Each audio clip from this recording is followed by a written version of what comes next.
especialistas las temáticas relacionadas a ciertas patologías.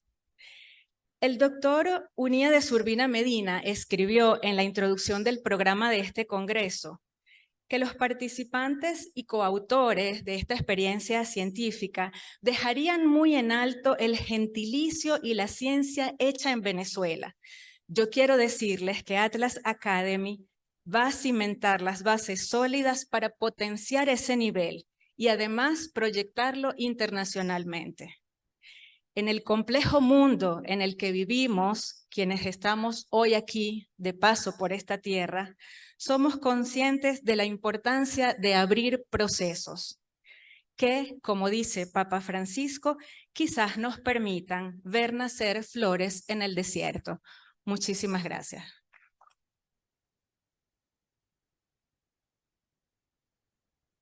Invitamos entonces, por favor, a ocupar aquí en el podio al doctor Rafael Arcia, el doctor Ricardo Trevisan y el doctor Fran Enríquez.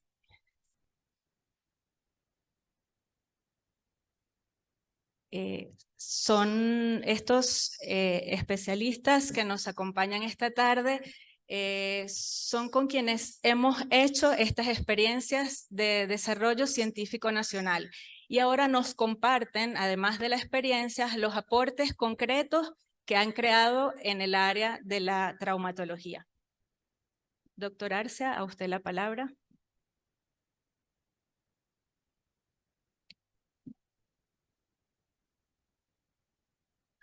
Aquí tenés el conector. Sí.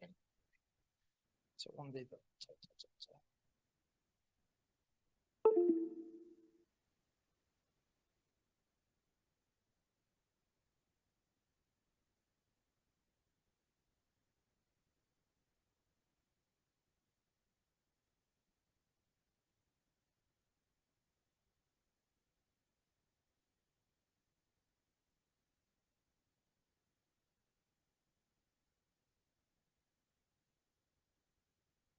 Perfecto. Buenas tardes a todos. Yo siempre he pensado, gracias Carola por la invitación, siempre he pensado que uno tiene que ser agradecido con lo que hace y con las cosas que les pasan. Yo creo que el agradecimiento nos hace mejores personas.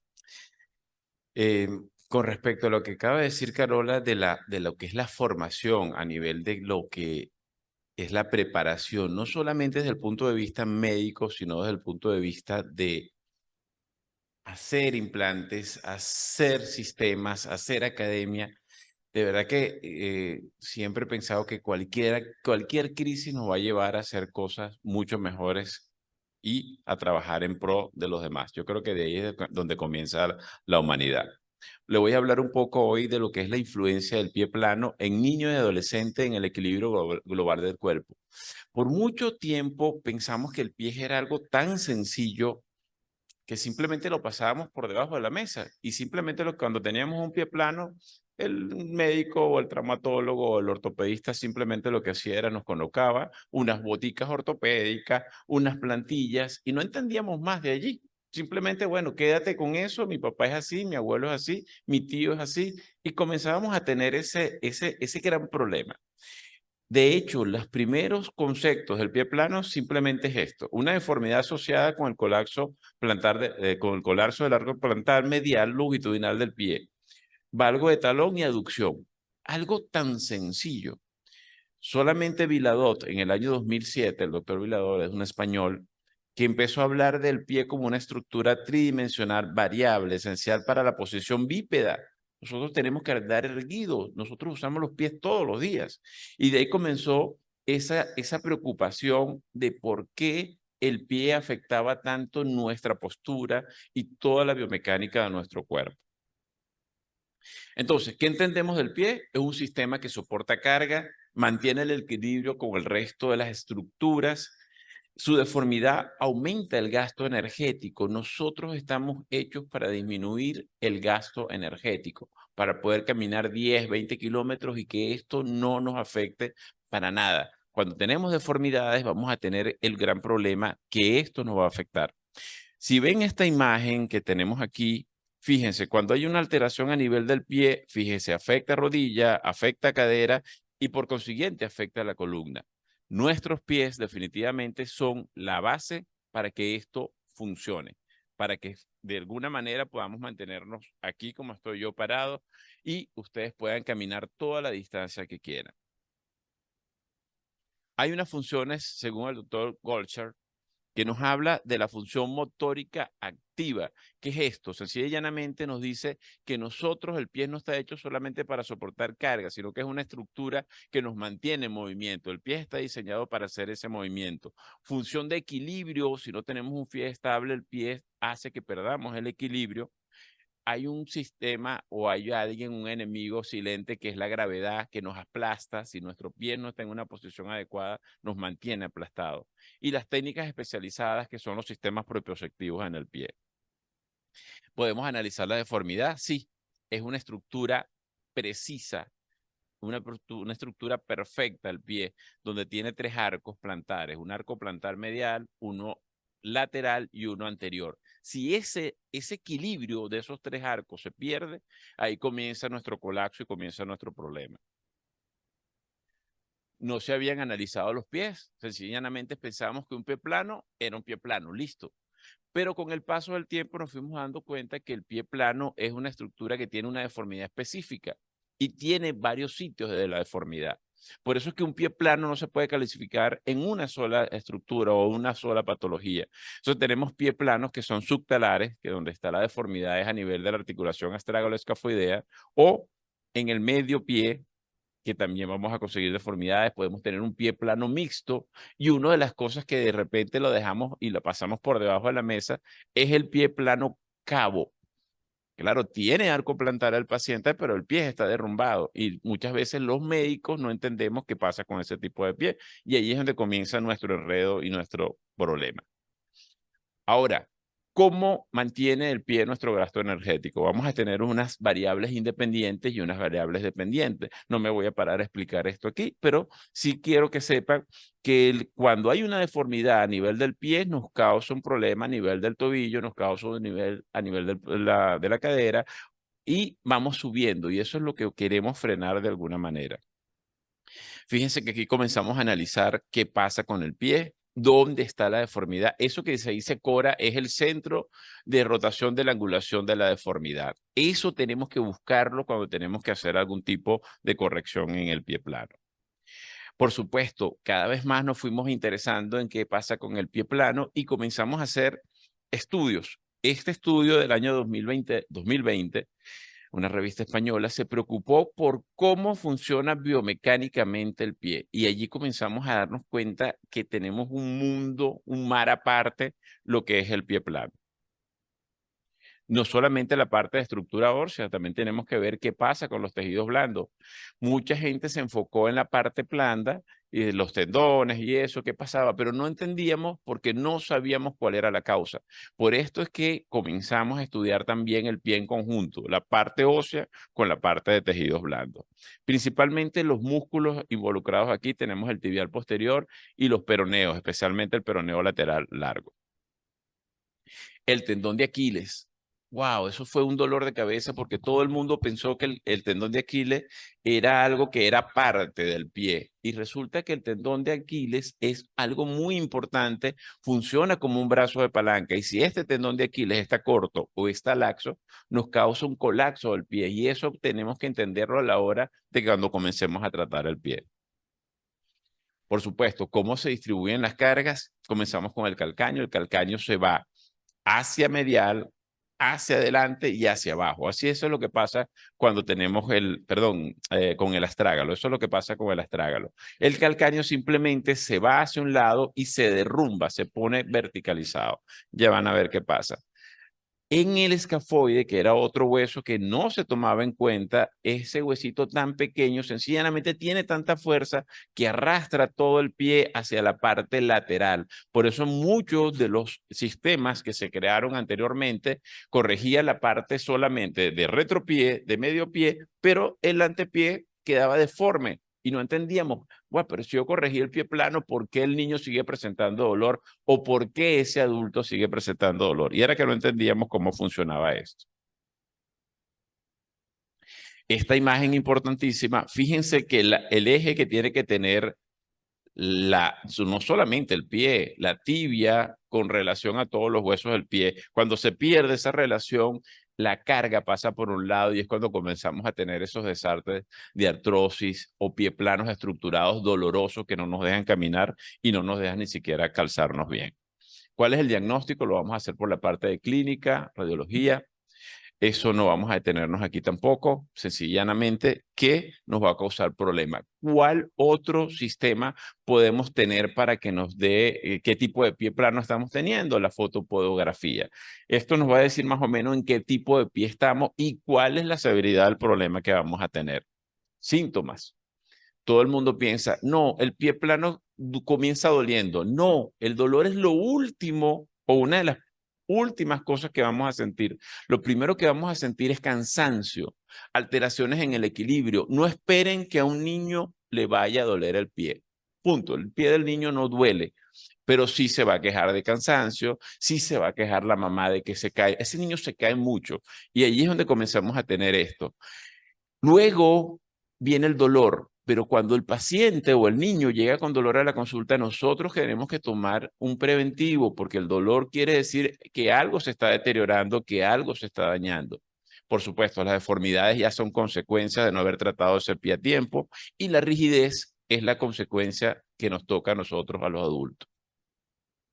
No los voy a aburrir con mediciones radiológicas, pero estas son, el pie tiene que medirse para saber en qué punto estamos y qué técnica vamos a usar. Desde el punto de vista anterior y lateral también lo tenemos que hacer. ¿Todos los pies planos se operan? Esa es la pregunta que muchos padres me hacen. No.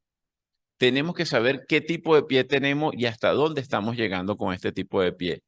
¿Podemos hacer tratamientos no quirúrgicos? Sí. Podemos fortalecer el tibial posterior, como les dije, que uno de los músculos principales para esto. Estiramiento del tríceps sural, ahí me paro un poquito porque sencillamente el tríceps sural si está corto y hay que buscar las maneras de ponerlo a la longitud adecuada.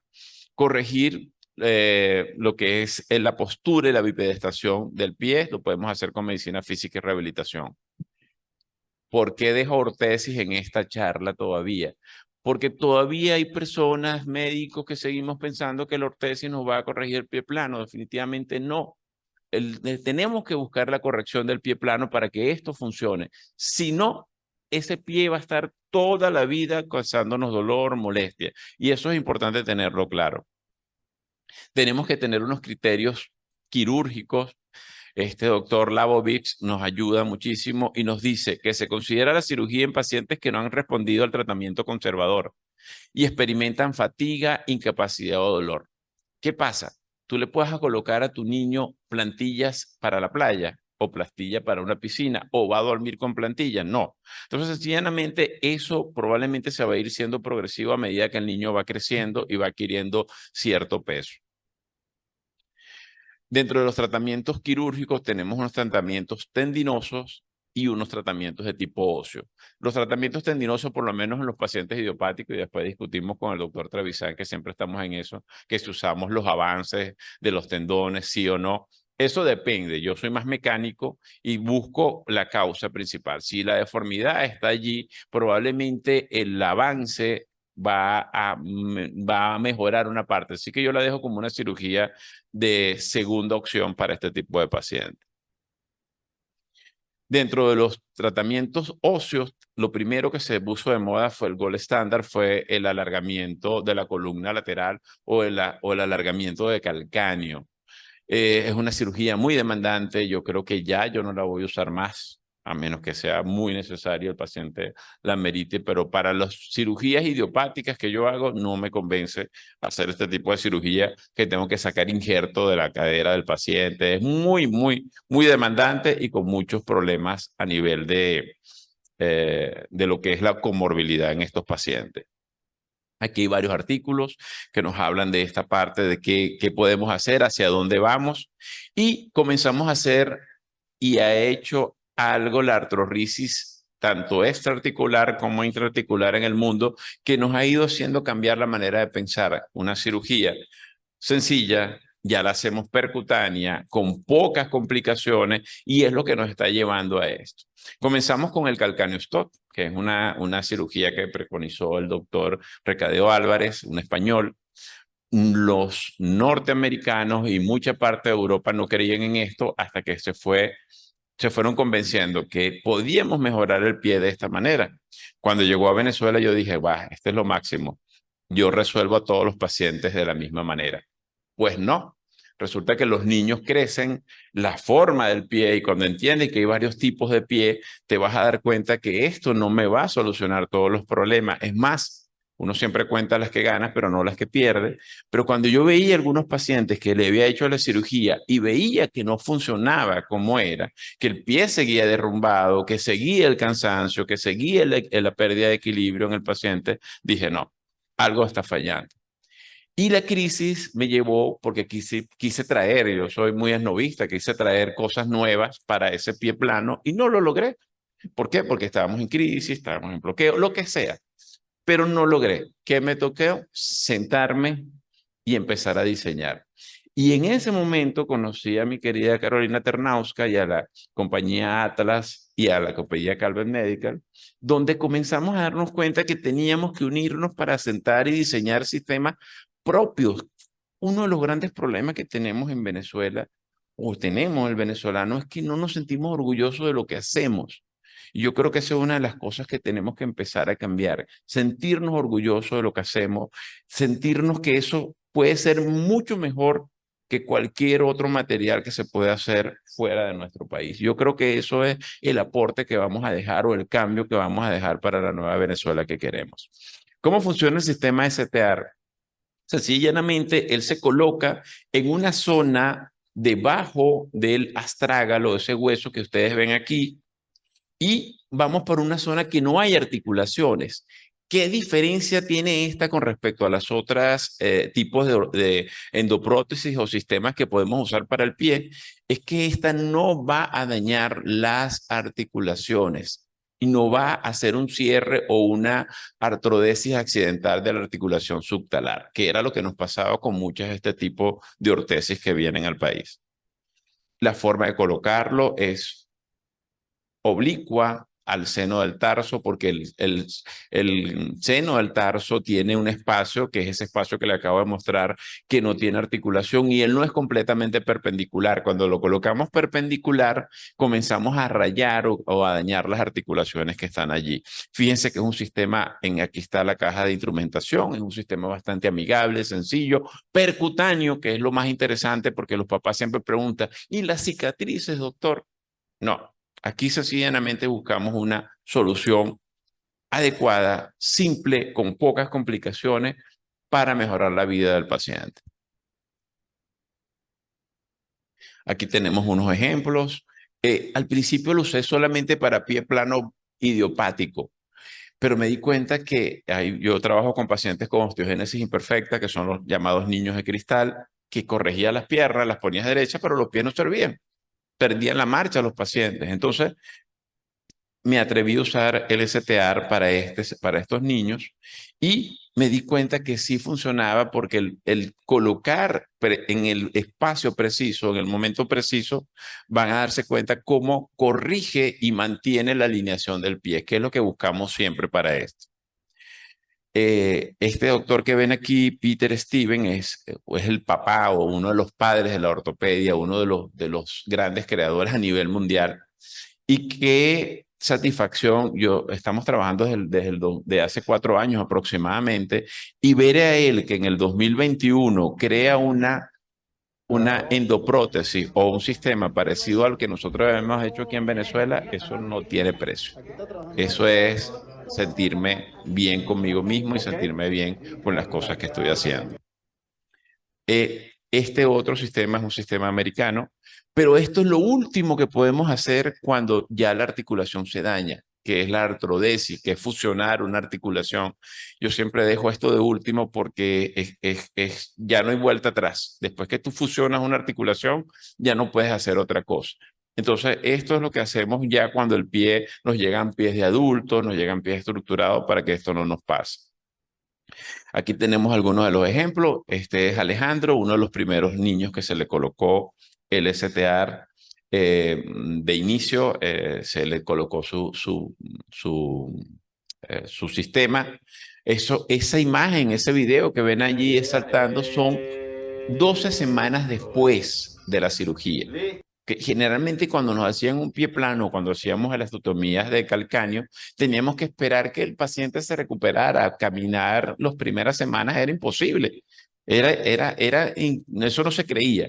Hacer esto y poder ver que el paciente se incorpora más rápido a sus actividades, no creo es lo mejor para nosotros. Esta niña es paciente de la doctora Gallardo, casualmente, y es una de las que nos convenció a que teníamos que cambiar la manera de pensar. Esta niña comenzamos usando la artrorrisis articular convencional y resulta que la niña fracasó, tuvo un fracaso con el sistema. Y bueno, ya le dije a Elena, vamos a probar, vamos a ver cómo funciona el STA, la prótesis que creamos. Vamos a confiar en lo que hacemos. Y estos son los resultados luego, 8 semanas después de su cirugía. La niña, aquí vemos en esta imagen cómo estaba el pie con el calcáneo stop. Y aquí vemos cómo está luego cruzando el STR. Aquí vemos cómo está de frente con el calcáneo stop. Y aquí vemos cómo están sus pies luego con el STR. ¿Por qué me tomo el tiempo de mostrarle ejemplos? Porque siempre pienso que, yo hablo muy bonito de las cosas, pero necesito que tú me muestres y que tú me convenzas de que eso funciona o de que eso está funcionando. Este es Luis Cedeño de Puerto La Cruz. Este fue el niño que les mostré al inicio. Fíjense la forma de sus pies. Él es un problema de hiperlaxitud ligamentaria y fíjense cómo logramos corregir luego sus pies. Aquí tenemos esto. Él dejó de caminar. Él estaba caminando y por el problema de los pies pasó un año sin caminar en silla de ruedas. Lo operamos y yo le dije, Luis, si no te paras, no vamos a tener un problema tuyo. Me voy a montar en tus hombros, imagínate un niño pequeñito para montar. No, doctor, vamos a negociar. En una semana yo estoy caminando y me manda este video de él una semana después de un año y 4 meses sin caminar, ¿ok? Entonces, esa es la idea de poder mejorar la calidad de vida de estos pacientes. Me dijo que se le iba a cubrir el rostro porque él era un superhéroe, un influencer, y es verdad. Entonces, allí salió con su máscara. Y para despedirme, siempre me gusta tener un pensamiento de las cosas que nos pasan. La vida es un lienzo en blanco. Tú eliges qué colores le vamos a poner. Yo elegí ponerle a mi vida los colores de la esperanza, los colores del optimismo, porque eso es lo que nos hace falta inyectar aquí en Venezuela. Y este otro escrito que tenemos aquí, que es de Eric Hoffer, un gran escritor norteamericano, que habla que en tiempos de cambio quienes estén abiertos al aprendizaje se adueñarán del futuro, mientras que aquellos que creen saberlo todo estarán bien equipados para un mundo que ya no existe. Gracias.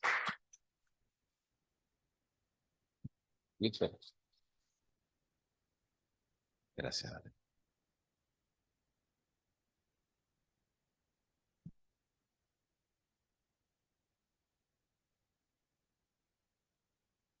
Le damos las gracias al doctor Rafael Arcia, ortopedista infantil, y ahora le damos la palabra al doctor Ricardo Trevisan, neuroortopedista. Gracias, Carolina. Gracias a la Academia por la invitación. Estamos muy orgullosos de estar acá. Yo soy el doctor Ricardo Trevisan, tengo casi 30 años haciendo enfermedades neuromusculares y análisis de la marcha. Ok. Perfecto, gracias. Bueno, vamos a hablar brevemente, si no se vuelve a caer.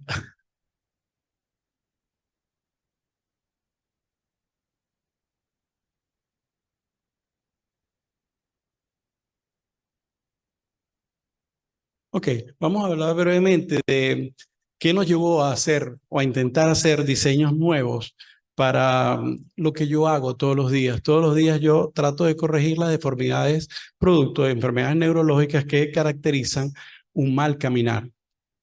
Y vamos a comenzar con las osteotomías de tibia. Cuando pensamos en ellas, normalmente hacemos una osteotomía transversa perfectamente percutánea que me permite llevar el pie que está adentro, llevarlo para afuera, o el pie que está muy para afuera, llevarlo para adentro.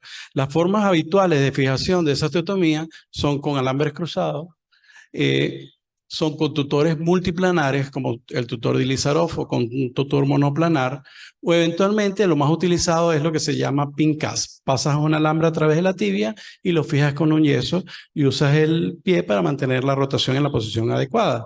En pacientes más grandes, más pesados o con alguna dificultad en la corrección, lo lógico es utilizar una placa para mantener la exactitud correcta de la corrección. Sin embargo, todos estos métodos no están exentos de tener dificultades. Podemos tener dificultades técnicas al momento de la realización de la cirugía, al momento de realización de la osteotomía, o podemos tener problemas después al momento de cicatrizar la osteotomía. Podemos tener pseudoartrosis, podemos tener retardo de consolidación, consolidaciones en varo, valgo, antecurvatum o recurvatum. Por lo tanto, lo más lógico es hacerlo con una placa. Sin embargo, en Venezuela no contamos con las placas especialmente diseñadas para hacer esa fijación en la tibia. Y además, hacerlo con placa no siempre resulta tan bien como uno espera. Podemos tener el mismo tipo de complicaciones angulares cuando realizamos la colocación de la placa tipo puente. Resulta ser que las compañías americanas más importantes trataron de resolver el problema realizando la colocación de una placa medial a la tibia, una placa de bajo perfil que permita fijar la osteotomía en diferentes grados de rotación. Les cuento que yo acabé con el número de placas que trajeron para hacer eso en Venezuela y se nos acabó, nos bloquearon, tuvimos dificultades y yo pensé, bueno, ¿por qué no hacerla con nosotros? Y de eso se trata. En esencia, este fue el material que planteamos hacer. Es una placa de bajo perfil colocada medial, adaptada a la anatomía distal de la tibia que permite realizar la osteotomía y mantenerla fija de una manera muy segura. Esta es la placa en cuestión, el primer modelo que salió, y tiene particularidades. Son 2 tornillos bloqueados proximales, 3 tornillos bloqueados distales, un área para colocar un tornillo de compresión y un área que sirve para realizar la osteotomía según convenga, más alta metafisaria o un poco más baja. Colocada en un modelo, probablemente se entiende mejor. A su izquierda tienen el modelo completo de la tibia y esas líneas significan que esa tibia estaba con una marcha intrarrotada. El paciente metía el pie. Al derrotarlo abajo, yo puedo fijarlo en posición correcta y ahora ese paciente va a tener una marcha en una alineación correcta. Y están viendo los planos laterales de la misma osteotomía y la fijación. Ese es un paciente ya operado y vean que muy parecido a lo que es el modelo, tenemos una osteotomía totalmente transversa, fija y colocada en una posición correcta. La forma de ponerla también es importante. Lo hacemos a través de mínimas incisiones, lo que se llama incisiones percutáneas. Hacemos una incisión para la osteotomía y 2 incisiones para entrar la placa y colocar los tornillos. Y podemos hacerlo de forma rápida, sencilla, repetible. Inclusive, uno de mis trabajos de hacer docencia, podemos enseñarlo de manera bastante sencilla.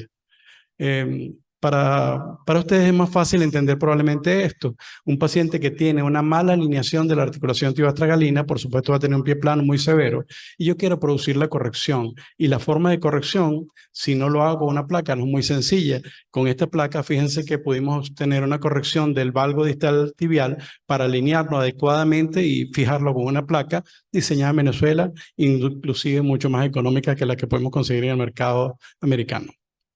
Como conclusión, para la parte de tibia, siempre hay que realizar osteotomías metafisarias de baja energía, percutáneas, combinando osteotomos y taladro. Utilizamos una técnica percutánea y alambres en niños pequeños, pero en niños grandes o pesados, con mayor probabilidad de complicaciones, mayores de 40 kilos, se recomienda usar una placa. Y esa placa debería ser idealmente anatómicamente diseñada para ello y siempre completar la inmovilización con un yeso.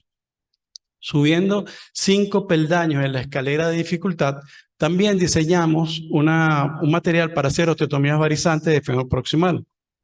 El gol estándar a nivel mundial es la realización de esta osteotomía con una placa angulada. Resulta que la placa angulada es la evolución de las placas que se usaron en fracturas de adultos, pero haciéndola más chiquita para adaptarla a los niños. Y desde los 80 se convirtió en el gold estándar. Sin embargo, no están exentas de dificultades. Nosotros estamos tratando a un paciente que tiene osteoporosis, a un paciente que tiene problemas neurológicos, pacientes que incluso no caminan, que las caderas se salen. Y este tipo de material, pues digamos, no me ofrece una sujeción excelente. ¿Qué sucede? La misma gente, el grupo AO que diseñó este material, pensó en hacer un sistema nuevo que fijara el fémur proximal en 3 niveles. Tuvieron una mejor fijación proximal y diseñaron los sistemas LSP de fémur proximal. Y eso se convirtió en el nuevo gold estándar. Desde el año 2008, en mi grupo y en mi hospital, más de 1000 osteotomías se realizaron con este sistema y, por supuesto, mejoraron mucho nuestros resultados y nuestra tranquilidad en el postoperatorio.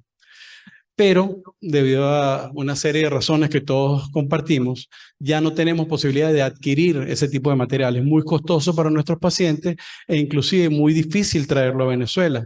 ¿Por qué con lo que hemos aprendido no puede enseñar algo venezolano e incluso mejor, más fácil de poner? Y este es el concepto de esta placa de fémur híbrida que ustedes están viendo allí. Ese es el primer modelo, que tiene características técnicas importantes. Es una placa para osteotomía de 3.5 con un sistema híbrido que combina tornillos de bloqueo con compresión. Está realizada en acero quirúrgico 316 de calidad médica, cosa que es muy importante para nosotros. Un ángulo fijo de 110 grados con un offset de 8, un tornillo proximal bloqueado y canulado de 6.5, un tornillo proximal bloqueado de 3.5 y un sistema híbrido de fijación distal. Esta es la placa cuando se empezó a trabajar en el diseño, es probablemente la primera acepción. ¿Y qué particularidades tiene? Una fijación proximal del fragmento femoral en 2 segmentos y además canulado, lo que lo hace mucho más sencilla. Los tornillos también fueron diseñados y fueron probados para que la sujeción a la placa fuera correcta y adecuada. Esta es la placa, no quiero aburrirlo con los detalles técnicos, pero lo más importante es que el tornillo mayor es 6.5 y es canulado, lo que me da una excelente fijación del fémur proximal.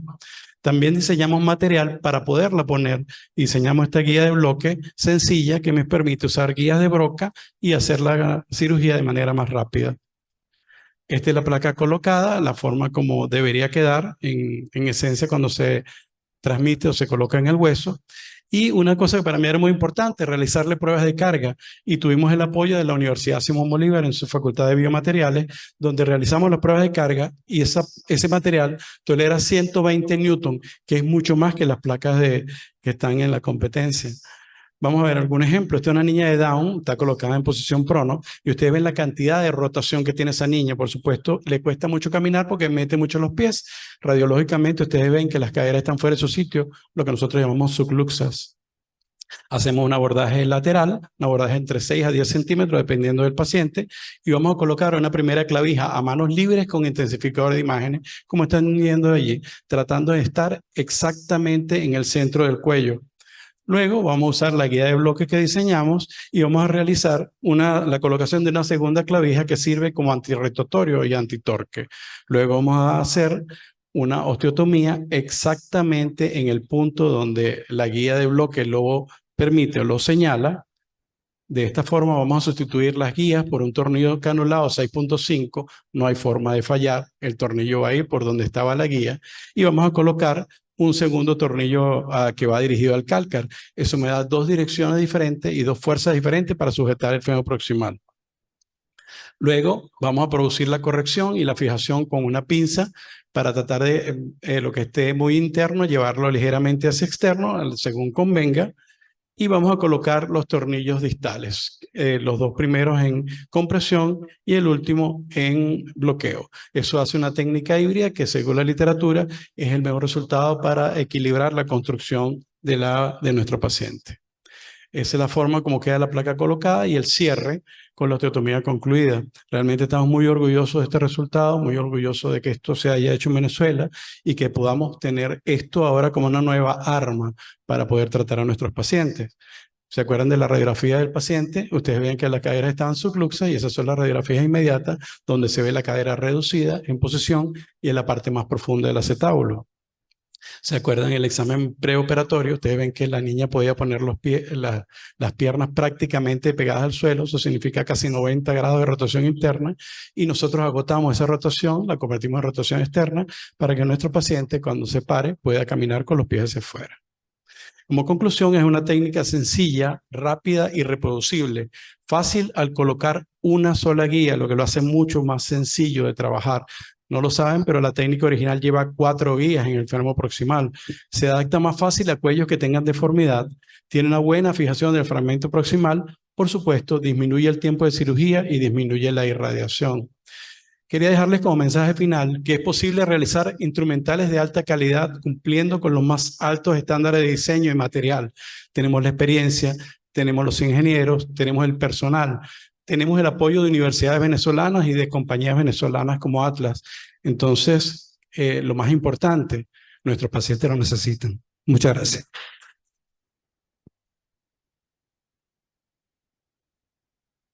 Gracias, doctor Trevisan. Antes de darle la palabra al doctor Fran Enríquez, vamos a recordar que escuchamos al doctor Rafael Arce, quien es médico cirujano, egresado de la Universidad de los Andes, especialista en traumatología del Hospital Jesús Llerena. Y ahora no puedo seguir leyendo porque me taparon la pantalla. Especialista en ortopedia infantil, en cirugía reconstructiva de miembros inferiores, trabaja en el Hospital Ortopédico Infantil, Fellow Visitor del Children's Hospital de Los Ángeles, California, adjunto de la Clínica de Miembros Inferiores del Hospital Ortopédico Infantil, coordinador docente del mismo hospital, vicepresidente de la Sociedad Venezolana de Ortopedia Infantil, miembros de ASAMI, presidente del Comité de Ortopedia Infantil de la Sociedad Venezolana de Cirugía, Ortopedia y Traumatología y miembro visitor del Paley Institute en West Palm Beach, Florida.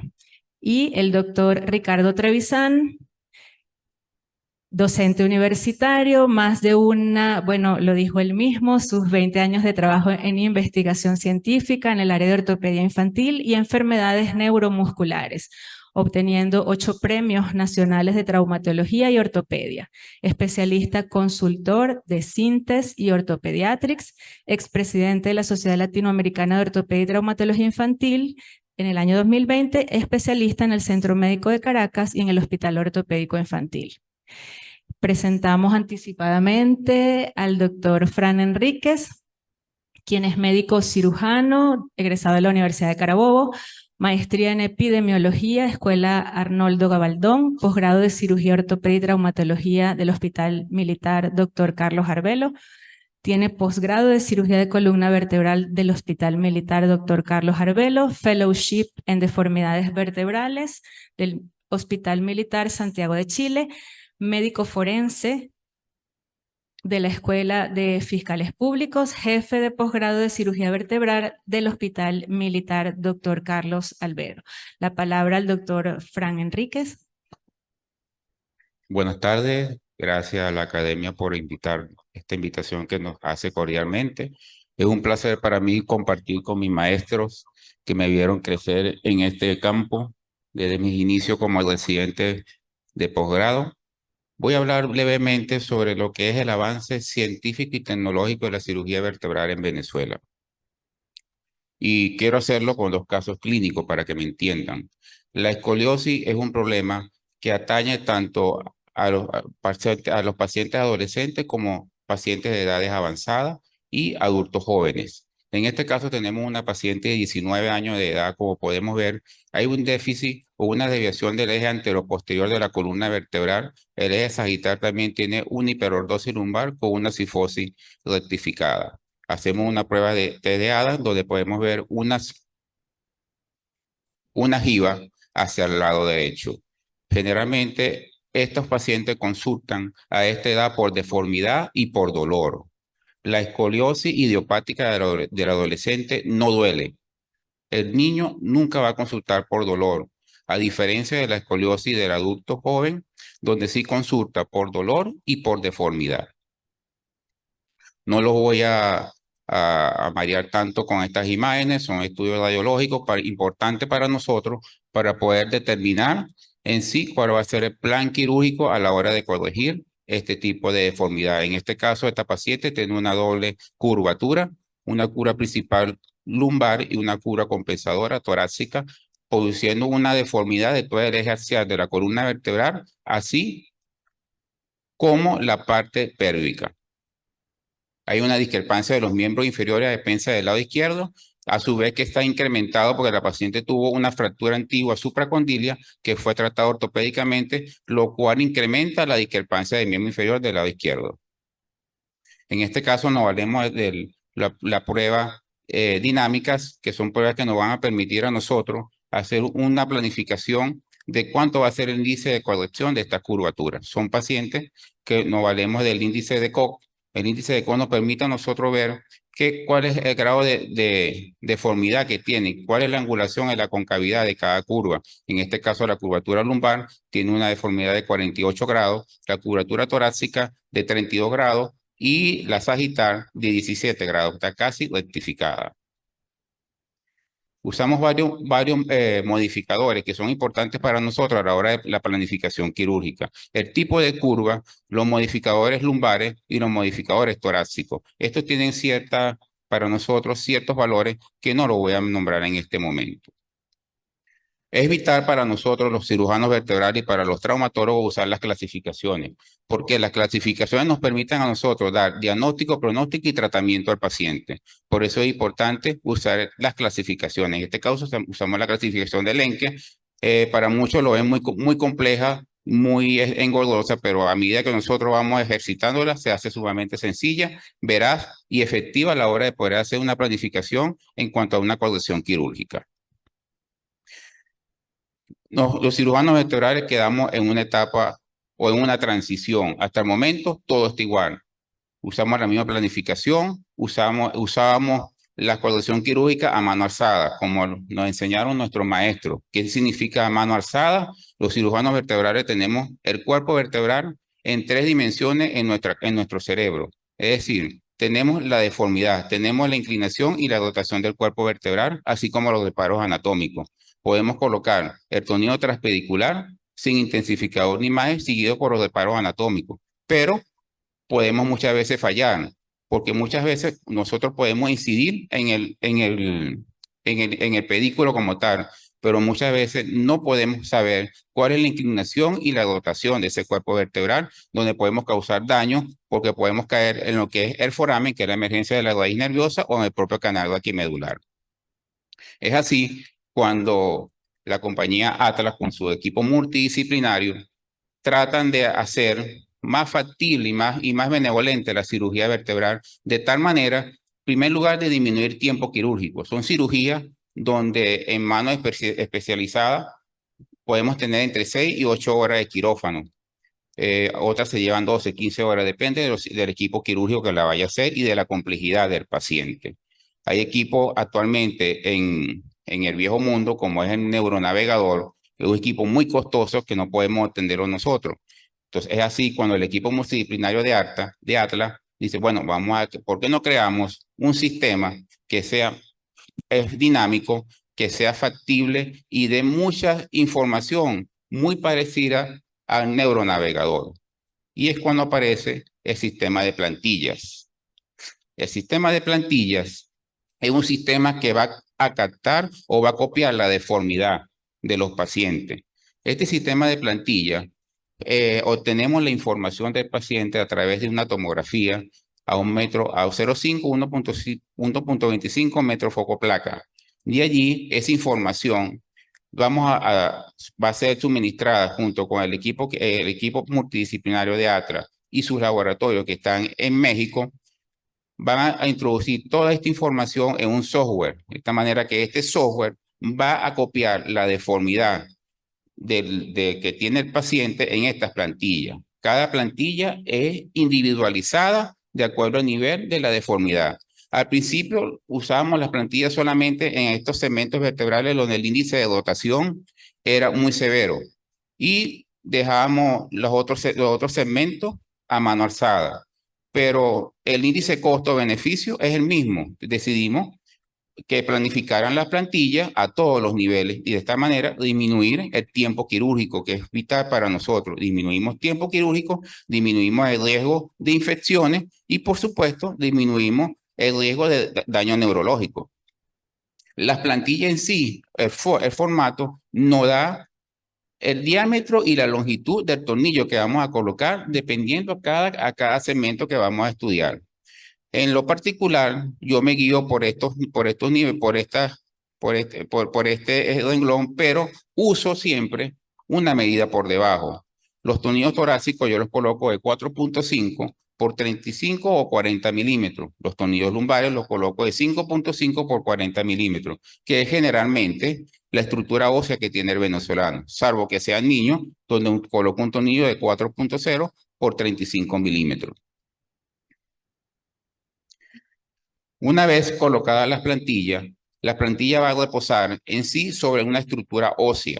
¿Qué significa eso? La plantilla va a copiar las espinosas de cada cuerpo vertebral y va a ser colocada sobre el relieve óseo como tal, y tan identificada de cefalocaudal, de tal manera de no tener ningún tipo de equivocación a la hora de colocar la plantilla. ¿Qué significa esto? Que una plantilla de T4 o T5 no va a encajar en T6, T7. Cada plantilla está hecha para cada nivel. Y ellas me van a garantizar mi margen de trabajo que tiene el cirujano vertebral. Esto es lo que yo tengo en mi mente. La tradición, un cuerpo vertebral en 3D, donde yo tengo mis reparos anatómicos. Tengo mi espinosa, tengo mi transversa, tengo mi pedículo, tengo mi ismo y tengo la base del articular. Y yo sé, siguiendo el criterio de Doig-Camille, que en la base del pedículo tengo, en la base del articular, pero tengo mi pedículo. Y por ahí yo hago mi iniciación a mano alzada y tengo este paso, este límite para pasar mi tornillo a mano alzada. Por supuesto, me ayudo con el intensificador de imagen una vez que yo paso mi tornillo. Con la plantilla evitamos todo eso. La plantilla me da la orientación exacta del pedículo para yo abordar el cuerpo vertebral y respetar mis límites que hay entre lo que es el canal raquimedular y la foramen o la emergencia de la raíz nerviosa, y de esta manera puedo evitar la lesión neurológica. Estas son las plantillas. Las plantillas generalmente las preferimos que sean a más de un nivel. Mientras más niveles, más precisión. Hay plantillas que lo usamos un solo nivel, pero como le digo, mientras si son de 2 niveles, es más precisión para nosotros. La plantilla consta de un iniciador, de un probador y las guías, que son las que van a permitir la iniciación con el tornillo transpedicular. Aparte de eso, basado en la medicina del siglo XXI, contamos con el neuromonitoreo, que es un aparato que nos permite a nosotros medir la respuesta neurológica a la hora de nosotros hacer la iniciación con el tornillo transpedicular y de esta manera evitar el daño neurológico. Y por supuesto, no puede faltar el intensificador de imagen. Estas cirugías son cirugías muy larga en cuanto al abordaje y en cuanto a las horas para poder desperiodizar la columna completamente. Necesito tener la columna desperiodizada para así poder reposar la plantilla sobre las espinosas. Fíjese que es importante evitar el sangrado máximo con este tipo de abordaje. Todo depende de la forma como el cirujano aborde, pero es importante para nosotros proteger los glóbulos rojos. En este caso, a la paciente se le colocó un tornillo en T4 en forma tradicional. Se ubica la articular de T4 sobre T5 a 1 centímetro por debajo o 4 milímetros. Tengo el pedículo de T4 e inicio para colocar el tornillo de T4 con ayuda de fluoroscopio. Inmediatamente colocamos el sistema de plantilla, en este caso en un solo nivel, y reposando sobre la apófisis espinosa, donde vamos a iniciar con 2 guías, una a cada lado. Ahorita le digo cómo se hace, y estas guías nos van a permitir a nosotros colocar en un segundo tiempo el atornillado transpedicular, que ahí viene la otra innovación. Podemos ver la comparación que es el tornillo de T4 a mano alzada y la colocación de las guías con las plantillas. Para colocar las plantillas, las colocamos en el nivel que vamos a trabajar, usamos un perforador, usamos protector de partes blandas y esta guía tiene un freno que me va a decir a mí hasta dónde debo llegar. Porque adelante tengo la aorta torácica o a nivel abdominal tengo la aorta abdominal para evitar un daño a nivel vascular. Doctor Frank, 3 minutos. Perfecto. Colocamos todas las guías simultáneamente. Una vez que hemos colocado todas las plantillas y la guía, fíjense que es muy fácil hacer el atornillado con estas guías. Lo hacemos simultáneamente y así ganamos tiempo quirúrgico enorme. Tenemos todo el sistema montado en 4 horas de cirugía. Y este es el resultado de la cirugía. Se hizo una corrección de una curva torácica de un 89% y una curva lumbar de un 90%, donde se restituyó el eje sagital en 24 grados. Tuve una niña de 14 años, donde se lo hicimos de forma tradicional, usando el neuromonitoreo. La niña tenía una laterolistesia L4, L5, L3, L4, y se hizo en forma tradicional, pero utilizando neuromonitoreo. El abordaje, la inclinación en los sistemas bending y la corrección que se logró en un 95%, sin usar, en este caso, las plantillas por razones económicas, pero sí se puede utilizar el neuromonitoreo. El neuromonitoreo salió a reducir como un equipo que nos ayuda a un 100% a los cirujanos vertebrales y a los neurocirujanos también en la cirugía de alta complejidad para evitar de este punto el daño neurológico. La historia fue, aquí. Un poco de la historia del neuromonitoreo fue su inicio en el año 1930, cuando los cirujanos vertebrales de Minnesota hacían craniotomía para estimular la corteza motora. Ya en los años 80 aparece el primer máquina en Venezuela, donde trata de hacer ese recuento de lo que es la formación neurológica. Y en los años 90, con la emisión de los potenciales de Bocado, se unen estos dos sistemas y aparece como tal el neuromonitoreo. Esto nos da como conclusión que el neuromonitoreo junto con las plantillas va a ser el gold estándar para la cirugía vertebral del futuro. Y debemos sentirnos orgullosos que contamos con un sistema de plantilla hecho en Venezuela que no tiene nada que envidiarle a los otros países. ¿Por qué? Nos garantiza el cirujano vertebral una cirugía altamente compleja que sea efectiva sin riesgos quirúrgicos de cuanto al punto de vista neurológico, que es lo más importante para el paciente. Para nosotros es fundamental que el paciente, una vez que se revierte la anestesia, mueva los miembros inferiores y evitar cualquier complicación. Muchas gracias.